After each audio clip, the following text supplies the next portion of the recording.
Hi guys, అందరూ ఎలా ఉన్నారు? నేను మీ Anu Chaitanya. Welcome to Anu Chaitanya vlogs. ముందుగా అందరికీ happy international yoga day.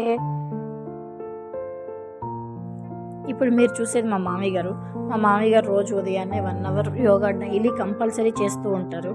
But మనం మాత్రం సిస్టమ్ ముందు కూర్చునేది మా వాటర్ అమ్మా టిఫిన్ అంటూ ఉంటాం. నేను ఇంతేనా? మీరు కూడా ఇలానే చేస్తూ ఉంటారా? మీరు ఇలానే అయితే కామెంట్ బాక్స్లో చెప్పండి, మాట్లాడుకుందాం.